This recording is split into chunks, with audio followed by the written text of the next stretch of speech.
Hello everyone, welcome to Byju's classes. आज हम EMI electromagnetic induction session 7 की डीपीपी सोल्व करेंगे। और इस सेशन में जो भी प्रॉब्लम्स है वो मेनली बेस होंगे इंडक्टर के ऊपर कि इंडक्टर के अक्रॉस अगर हमें पोटेंशियल डिफरेंस फाइंड आउट करना हो तो पोटेंशियल डिफरेंस कैसे फाइंड आउट करेंगे।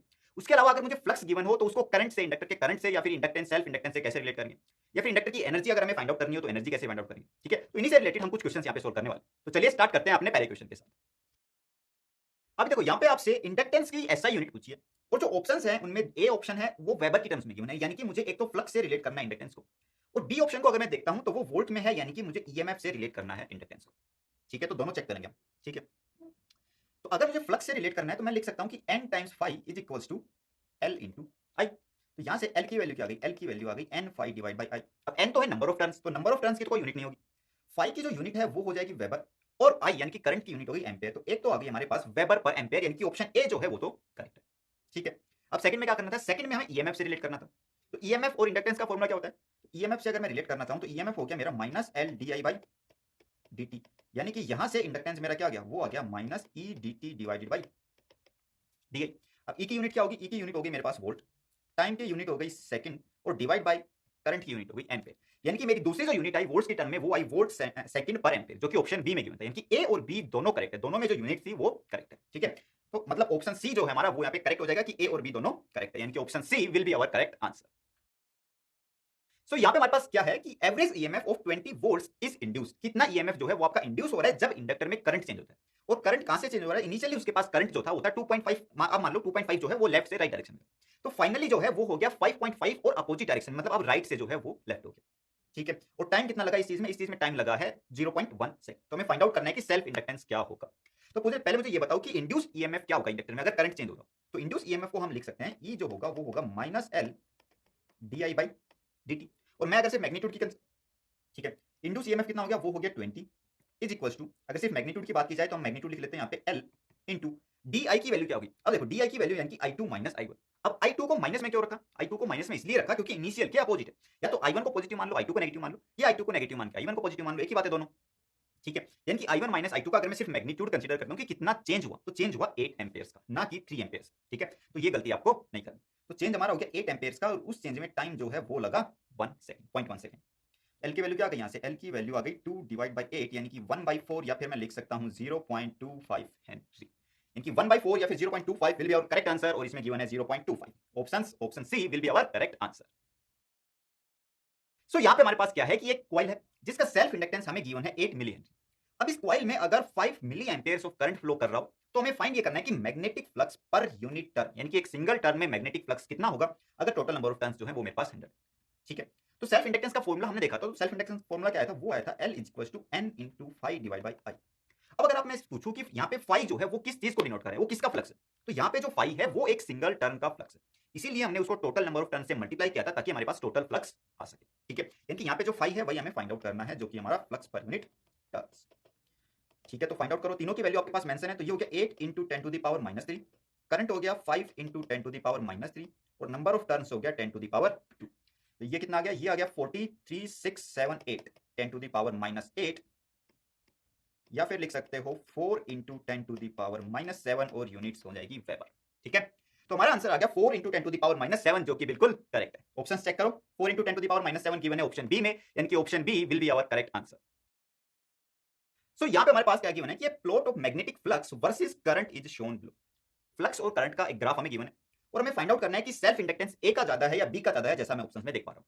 ठीक है, तो ग्राफ क्या है हमारे पास जो गिवन है, तो कुछ ऐसा ग्राफ गिवन, दोनों straight line, oppose straight line होगा, बट दोनों का स्लोप जो है वो अलग अलग, यानी कि मुझे सेल्फ इंडक्टेंस फाइंड आउट करने के लिए पहले फाइंड आउट करना पड़ेगा कि फाई और आई के बीच में क्या रिलेशन होता है।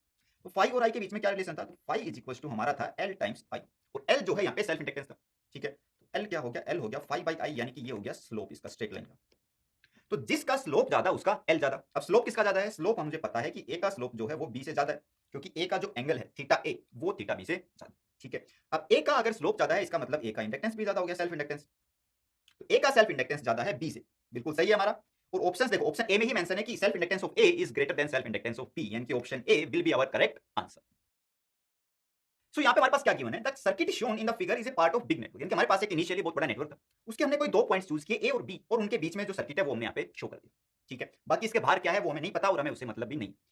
तो ए और बी के बीच में एक रेजिस्टेंस है, एक बैटरी है और एक है इंडक्टर। तो हमें फाइंड करना है कि VB माइनस VA की वैल्यू क्या होगी अगर इस सर्किट में करंट फ्लो कर रहा है 5 एम्पेयर और वो करंट जो है डिक्रीज कर रहा है। ये चीज इंपॉर्टेंट है कि करंट डिक्रीज कर रहा है किस रेट से, 10 टू द पावर 3 से, यानी कि di बाई dt की वैल्यू जो है वो आपकी क्या होगी, प्लस 10 टू द पावर 3 या माइनस 10 टू द पावर 3, वो हो जाएगी माइनस 10 टू द पावर 3। अगर आपने ये माइनस छोड़ दिया यहाँ पे मतलब आपका आंसर गलत हो जाएगा। ठीक है, तो हर चीज को अच्छे से पढ़ना है। और आई की वैल्यू तो हमें गिवन है 5 एम्पेयर। ठीक है, तो चलो अप्लाई कर लेते हैं। तो उसके लिए क्या करते हैं, सबसे पहले वोल्टेज का साइन असाइन करते हैं, पोटेंशियल ड्रॉप का साइन। तो अगर करंट जो है लेफ्ट से राइट साइड, तो रेजिस्टेंस में साइन क्या आएगा, लेफ्ट साइड में पॉजिटिव आएगा या नेगेटिव आएगा। तो लेफ्ट अगर करंट यहाँ से एंटर कर रहा है तो ये हो गया पॉजिटिव और ये हो गया नेगेटिव। तो बैटरी का तो हमें पता ही है ये नेगेटिव होगा ये पॉजिटिव होगा। इंडक्टर का साइन क्या आएगा, यहाँ से करंट अगर एंटर कर रहा है यानी कि ये हो गया नेगेटिव और राइट साइड से करंट लीव कर रहा है यानी कि ये हो गया पॉजिटिव। ठीक है, अब इंडक्टर के अक्रॉस हमने मान लिया ई है और रेजिस्टेंस के अक्रॉस हो गया वी आर। तो रेजिस्टेंस के अक्रॉस क्या होगा, वो तो होगा सिंपली आई आर। आई भी आपको गिवन है, आर भी आपको गिवन है। आई हो गया 5, रेजिस्टेंस हो गया 1 यानी कि ये आ गया 5 वोल्ट्स। अब इंडक्टर के अक्रॉस फाइंड आउट करो तो इंडक्टर के अक्रॉस होगा E is equal to minus L D I by D T. हमें पता है E is equal to minus L D I by D T. तो माइनस एल की वैल्यू हो गई 5 into 10 to the power minus 3 क्योंकि milli henry है, और D I by D T हमने देखा कि वो माइनस है, डिक्रीजिंग है, तो माइनस 10 टू द पावर 3। तो माइनस माइनस तो प्लस हो गया यानी कि E की वैल्यू आपके पास आ गई 5 वोल्ट्स। अब फाइनली सारी वैल्यूज हमारे पास आ गई है तो हम ए और बी के बीच का पोटेंशियल डिफरेंस फाइंड आउट कर सकते हैं। ए से स्टार्ट करते हैं। चलो, रेजिस्टेंस को जैसे ही मैंने क्रॉस किया तो मैं प्लस से माइनस में चला गया, यानी कि जो वोल्टेज है वो डिक्रीज हो गया, और कितना डिक्रीज हुआ, 5 से डिक्रीज हुआ। बैटरी में मैं माइनस से प्लस गया यानी कि वोल्टेज इंक्रीज हो गया 15 से। इंडक्टर में मैं माइनस से प्लस गया यानी कि यहाँ भी वोल्टेज इंक्रीज हो गया, और कितने से, 5 से। और फाइनली मैं पहुंच गया पॉइंट बी पे। अब मैं फाइंड करना था VB माइनस VA, तो VB माइनस VA आ जाएगा यहाँ से। VB माइनस VA कितना आ गया, 5 प्लस 5 माइनस 5 यानी कि ये आ गया 15 volts. So 15 volts will be our correct answer, जो कि बिल्कुल सही। और ऑप्शंस अगर आप मैच करना चाहो तो ऑप्शन सी में है, यानी कि option C will be our correct answer.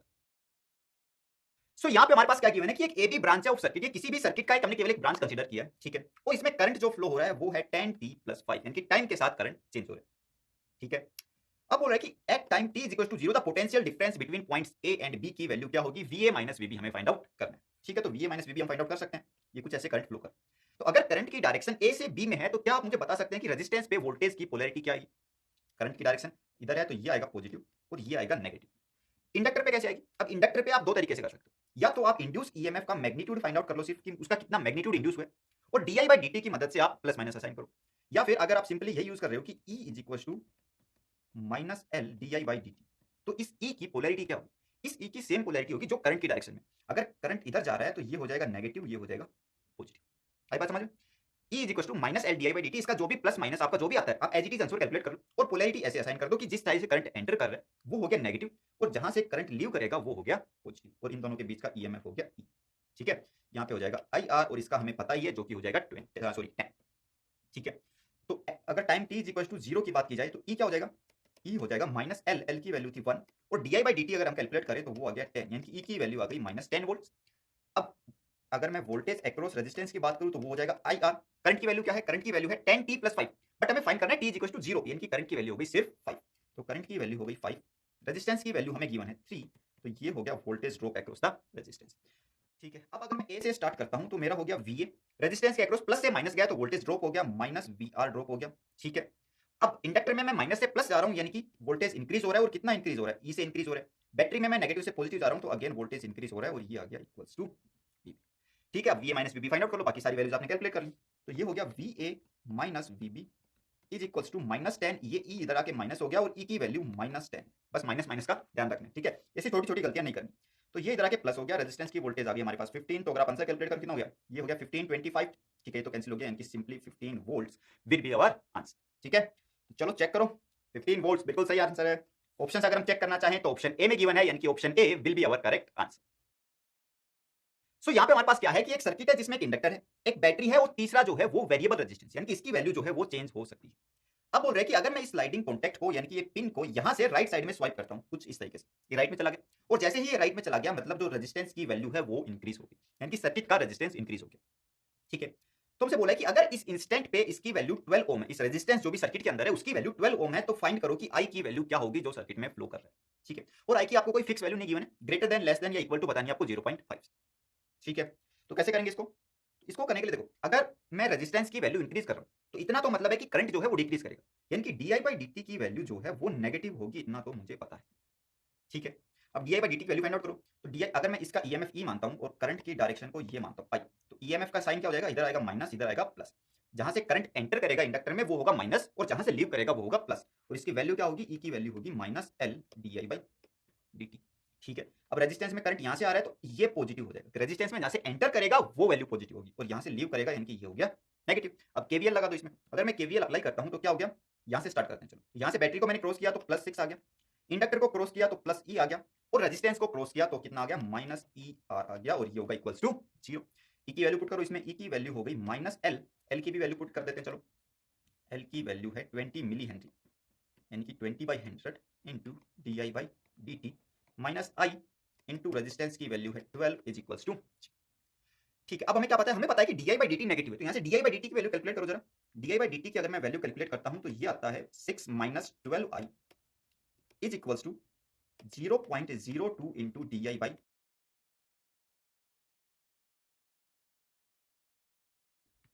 और D I by D T negative है, यानी कि 0.02 से मल्टीप्लाई करूंगा तो वो वैल्यू भी नेगेटिव आएगी, यानी कि ये कंप्लीट वैल्यू जो है ये लेस देन 0 होनी चाहिए हमारी कंडीशन के अकॉर्डिंग, क्योंकि रेजिस्टेंस जो है वो इंक्रीज कर रहे हैं। ठीक है, तो क्या मैं यहाँ से आई की वैल्यू फाइंड आउट कर सकता हूँ, बिल्कुल कर सकते हैं। ये हो गया 6 minus 12i is less than 0, तो यहाँ से आ गया 6 इज लेस देन 12i, इसका मतलब है आई की वैल्यू जो है for sure greater than 0.5 ampere होगी। एग्जैक्ट वैल्यू क्या होगी वो हमें नहीं पता। ठीक है, तो आई की वैल्यू जो है ग्रेटर देन 0.5 होनी चाहिए, जो कि गिवन है ऑप्शन नंबर बी में, यानी कि option B will be our correct answer. यहां पे हमारे पास क्या है कि पॉइंट ए और पॉइंट बी के बीच में एक इंडक्टर है, दो पॉइंट से इनके बीच में करंट फ्लो कर रहा है 2 एम्पेयर, और इस करंट का रेट ऑफ चेंज भी हमें गिवन है जो कि है 5 एम्पेयर पर सेकंड।